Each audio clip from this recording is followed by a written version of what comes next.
So yeah, this was quite an exciting one to explore for me.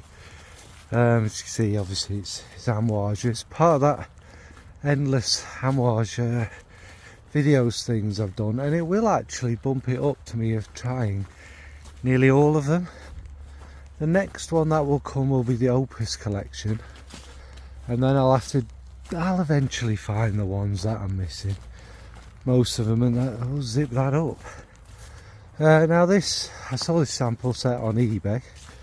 I got it for a fair good price, to be fair, and I would presume this is probably one of the first sample sets they ever released when they started going more commercial. It's got some discontinued ones in it, like discontinued many years ago, and some of them, I'm suspecting some of them have turned a little bit.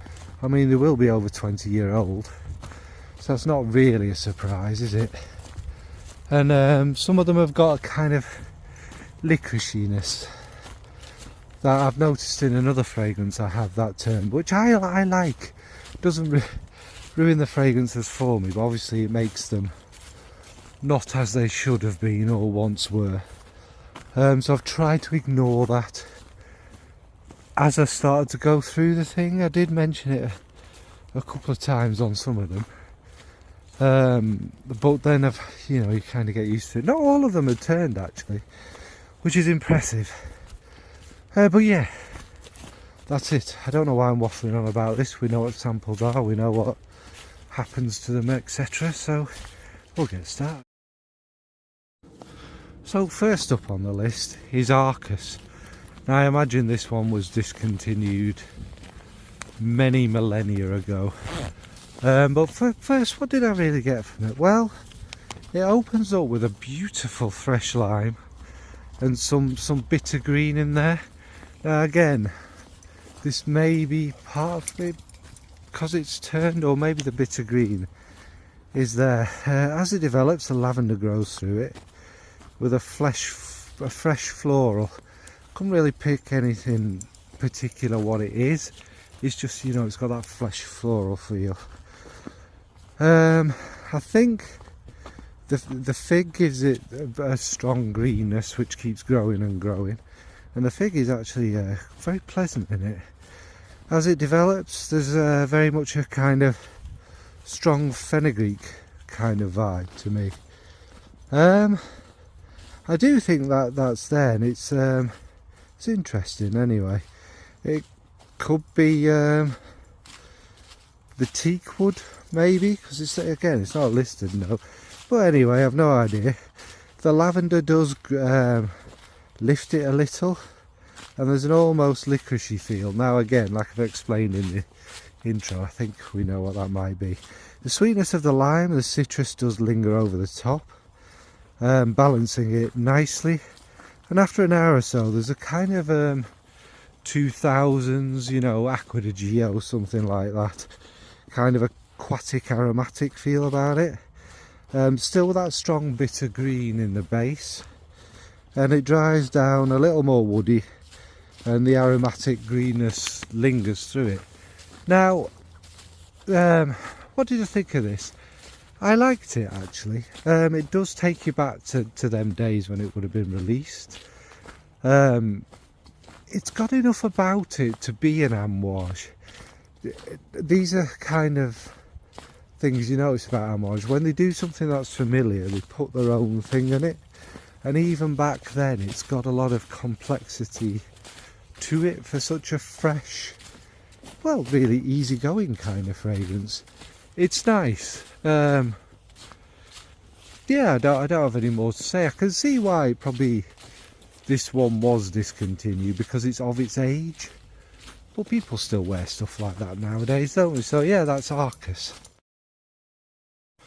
So next we have the first Ciel, and that's Ciel Pour Femme, so that's alphabetical, see. I haven't smelt more recent versions. I don't think it was called Ciel Pour Femme anymore in recent times. I think it's Ciel Woman, wasn't it? Possibly. I don't know. So obviously this is the first one that, well, it's discontinued like I say, but was still about more recently. So they probably tinkered with it a bit. Anyway, it opens with a fresh, watery floral feel with the cyclamen there, and a soft rose adding a kind of beautiful soft sweetness. The aldehydes add a nice kind of sparkle and lift to it all at this stage. The lovely florals dominate though, and there's a kind of pinky green petally feel still in there with the freshness and that. As it develops, there's a nice powdery feel that starts to come through, and a kind of slightly syrupy, soapy moisturiser kind of feel. So it's like a bit, kind of like a pink moisturiser, like a softly rose scented moisturiser. I find it quite beautiful actually. I'm not entirely sure if the bitter green is what we think it could be, or whether it's the little flecks of the violet leaf showing through. It's nice though, and it just dries down a little creamy, woody, with the same kind of floral feel about it, and some musk. Yes, I like this one as well. I actually quite like this one a lot. If I was to compare it to a more modern one, it's perhaps got more of a nod to Lyric Man than anything else. It's not as rosy as that, it's not as big as that, there's no incense in it, but it's got that same smooth, pinky, soapy moisturiser thing about it. It's nice. Again, it's one you'd recognise of its age, I suppose, though perhaps obviously more masterfully done, much smoother and pleasant. I like this one. If I saw a bottle that wasn't insanely expensive, I may be tempted actually. I was surprised to like it. But yeah, that's Ciel, Pour Femme. So next is Ciel, Pour Homme. Again, not tried the more recent versions of this before it was discontinued. We'll just crack straight into it. It opens to me with a sweet lavender and quite a sherbety citrus. The cardamom adds a nice fresh spice, and the peach sharp sweetness mixing with the jasmine and the incense give it a bit of something, a bit of twang in there, I suppose. And the lavender, the slightly soapy but sweet lavender and that are the main notes at this stage. I think there might be some frankincense too, giving it a kind of citric smooth resinous at the base, giving it a bit more depth. The lily of the valley comes up more in the background as it develops, which is quite beautiful, with an earthy kind of patchouli in the base. After a couple of hours there's almost a rosy marshmallow texture, I'd say.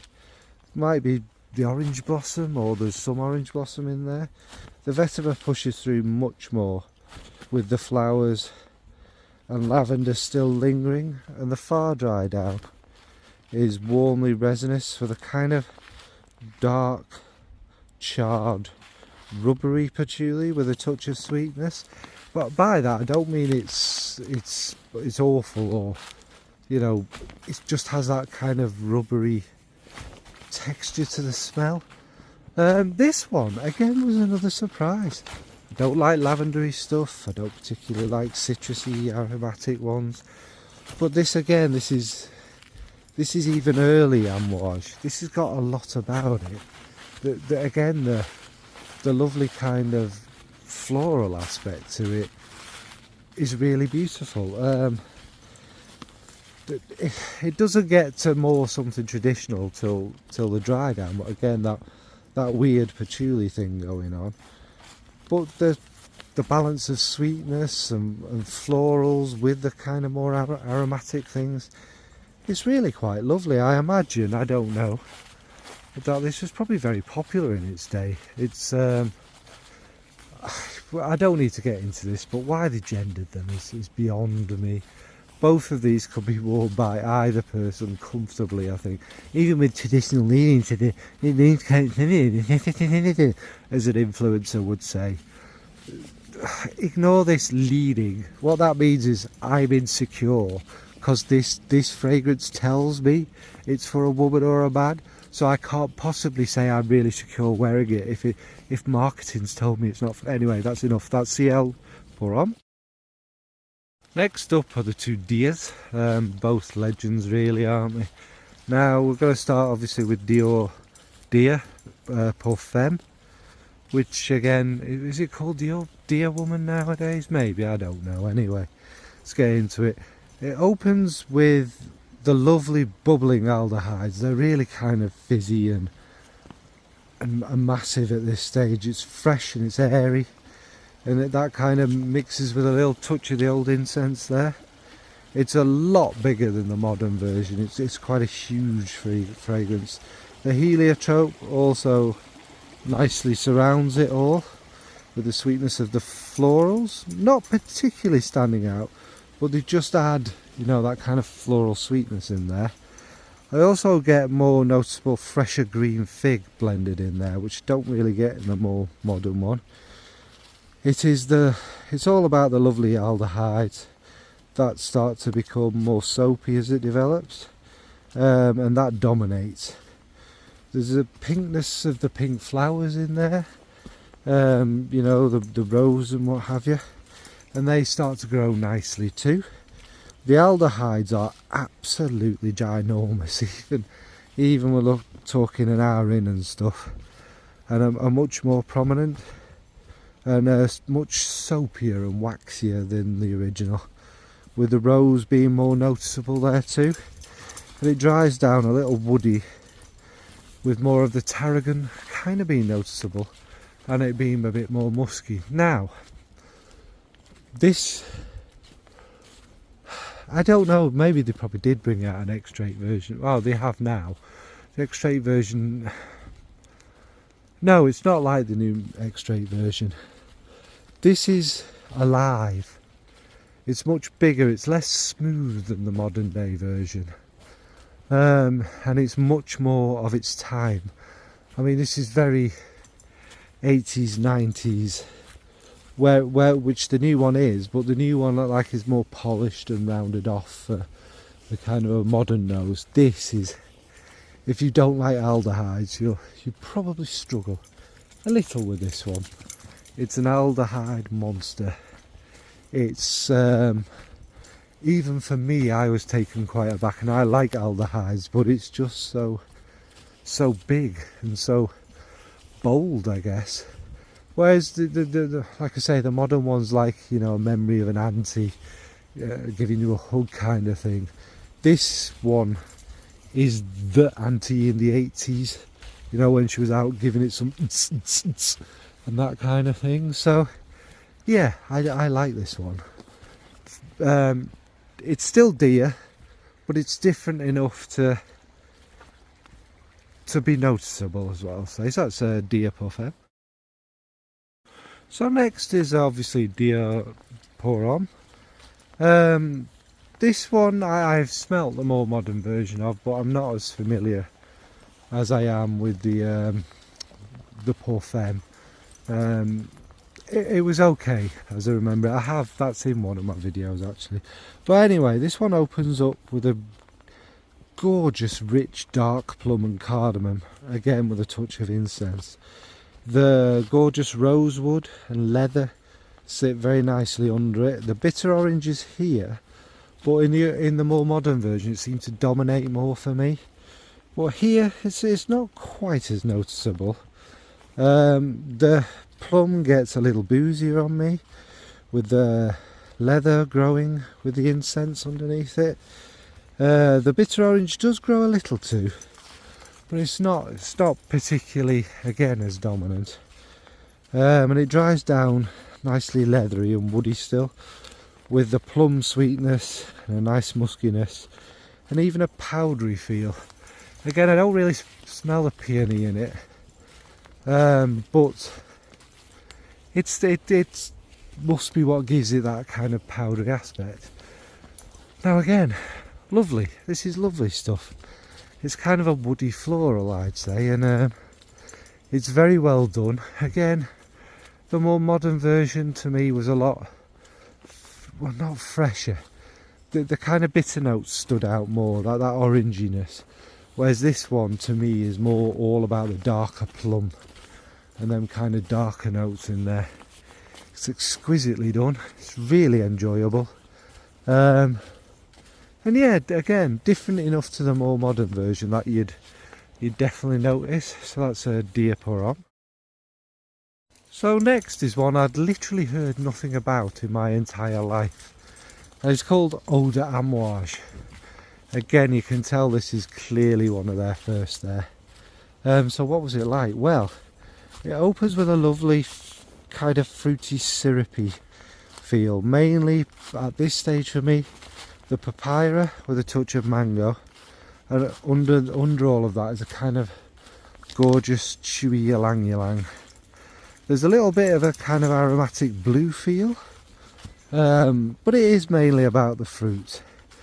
As it develops, there's some aldehydes or lily of the valley, you know, that kind of soapy, kind of vintagey feel to it. I think probably more lily of the valley. The mango and the papaya really shine, and the peachy feel is a little bit darker and syrupy, but that starts to grow a bit more. The vetiver pokes through unexpectedly, adding a nice touch with the musks growing as well. What I mean is the vetiver just kind of, that you didn't notice before, it's kind of just there all of a sudden, and it's nice. It's nice. The fruitiness lingers more in the background after a couple of hours, with the woods and the vetiver pushing through more. With the musky feel and the dry down, there's a slightly chocolatey feel. Perhaps the patchouli and sandalwood with the musks. Now, I wish this still existed. I really, really, really enjoyed this. Now, Amouage fans, what I'd say this most reminds me of from their current collection is the opening of Guidance. You know, where you get that really kind of juicy, fruity peachiness. I think it does have a nod to that, and so that's something I kind of noticed with these very discontinued ones. They do have a slight hum to the more new inverted commas releases since 2020, but it's good. It's good. I think this would suit anyone. The fruitiness isn't over the top. It's not, you know, it's not like a 90s shampoo fragrance. And it all goes together lovely. The papaya, because to me a papaya is a drier, fruity kind of taste. So I imagine that gives it the kind of drier, fruity texture in there. Anyway, I'm waffling on. That's Eau de Amouage. If you ever get the chance to try this, try it. You'll love it. It's really, really good. And again, you know, things like the vetiver and incense and stuff give it that kind of Amouage feel that we used to. So yeah, Eau de Amouage. So now we're getting up to the ones that are still very popular and famous these days. Well, these couple are anyway. And first up is the Gold Woman, or Gold, yeah, or whether it's called Gold Pour Femme or whatever. But this is actually an EDT. I know. And I'm going to get into it anyway. It opens with the gorgeous rose and lily of the valley, but it is much, much fresher than the EDP. You get that aldehydic sparkle in there too. The incense, I think, mixing with the rose almost makes it slightly menthol feeling. And the civet and musk sit nicely under it. Genuinely, when I first sprayed this, I couldn't get over how fresh it was and vibrant almost. And there's kind of that cooling feeling about it as well. Is quite interesting. Anyway, the rose becomes a little more powdery with the orris and the lily of the valley, and the incense and aldehydes really kind of shine with it. After about an hour, that freshness still sings with the icy kind of powdery rose and lily of the valley.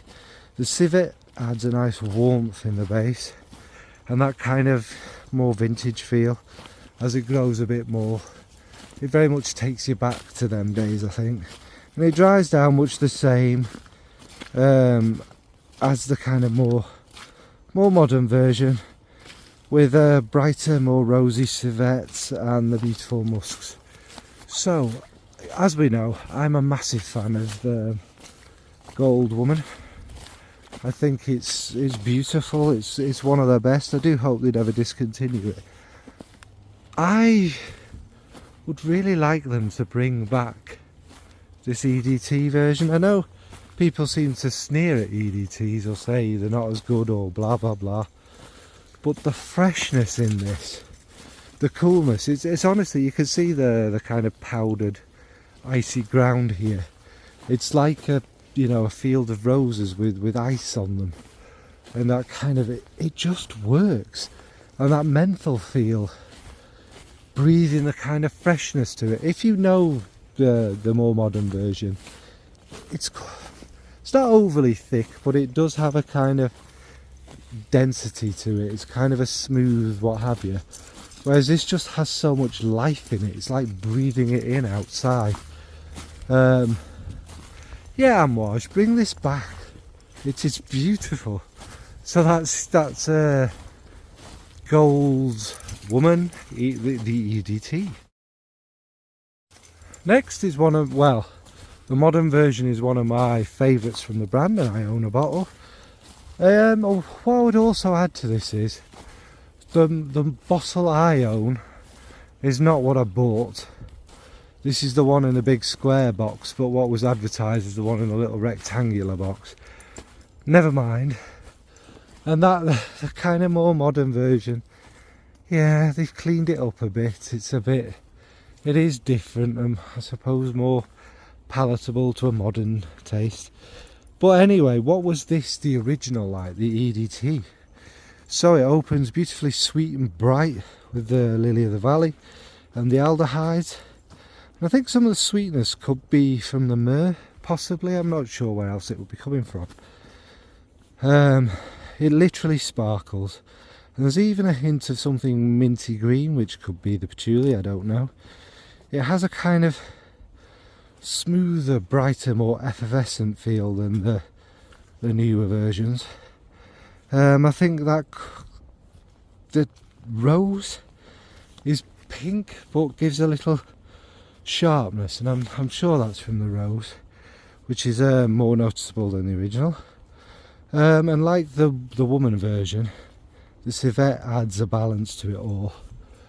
That warmth with the soapy aldehydes and the lily of the valley. After about an hour, the lovely powderiness grows sitting over the lily of the valley, and the muskiness does stay gorgeous, I'd say.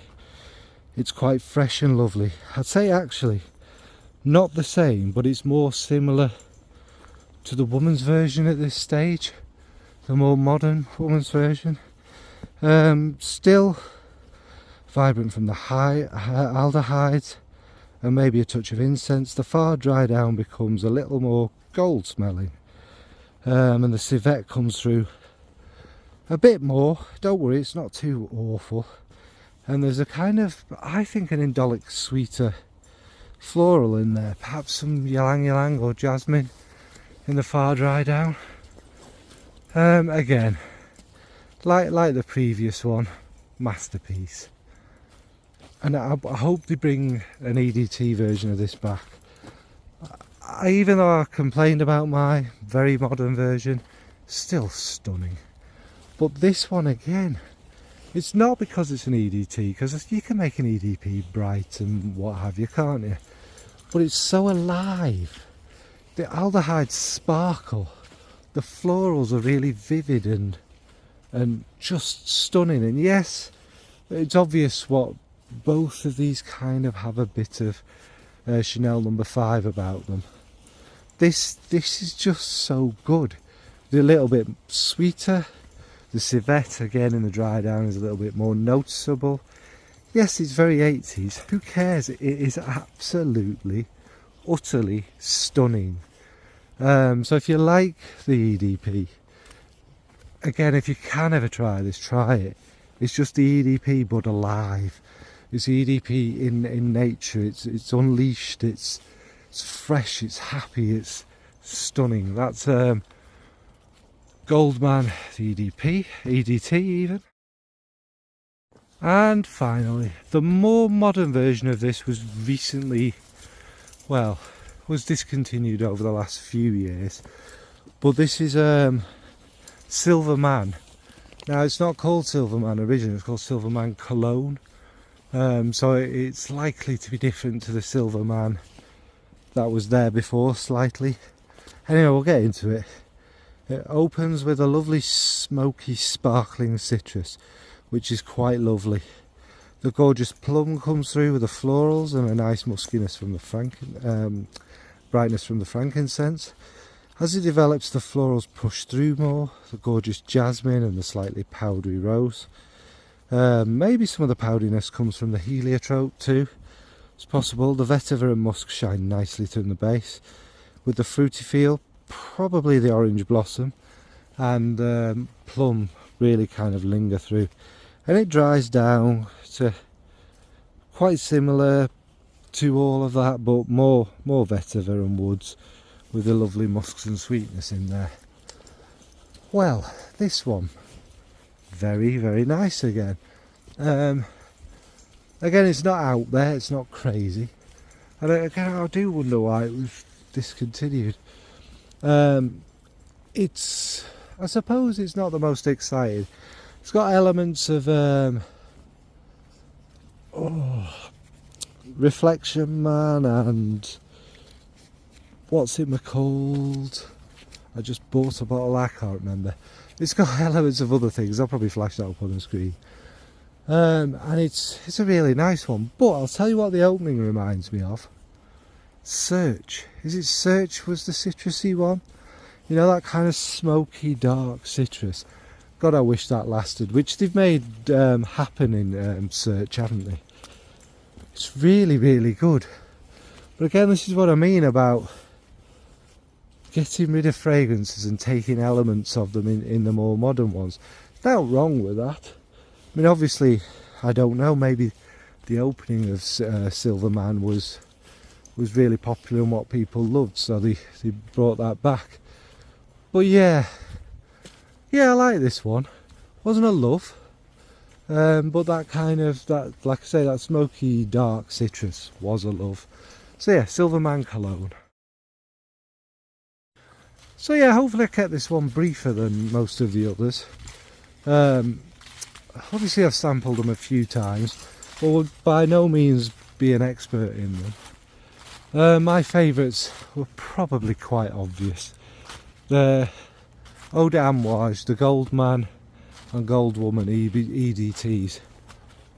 Wow. Just wow. You can see how Amouage became a thing. Because don't forget the Golds were their first two ever releases, and if these are obviously, I don't know if these are the same as the Cristal ones from back in the day, but they are just remarkably stunning. Maybe it is smelling a slightly different version of two of my favourites that got me so excited, but they're just so much more alive and vibrant and just incredible. And same with Eau de Amouage. What a beautiful fragrance. You know, like I say, instead of it being a synthetically horrible fruity shampoo of them days, this smells natural and real and juicy and delicious and not a million miles away from guidance in some ways. Fantastic. Personally, this was like finding a unicorn on eBay for me. And I know some of them have turned a bit. Weirdly, the beginning of the alphabet had turned more than the end of it. Don't know why. But it's obviously the notes that are in them. Some are going to go. After 20 years, they're going to slightly change, aren't they? It was magnificent to try these.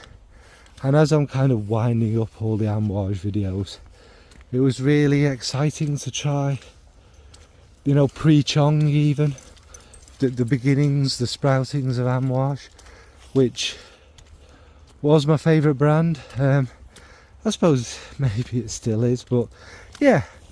What about you? Have you tried any of these old ones? Did you like them? Do you have a favourite more modern one? Do you love both the golds as well? And again, like I say, I honestly advise you, if you get the chance to smell the EDT versions of them, snap their hands off. Absolutely stunning they were. So yeah, it's me waffled on for enough. Thanks for watching. Goodbye.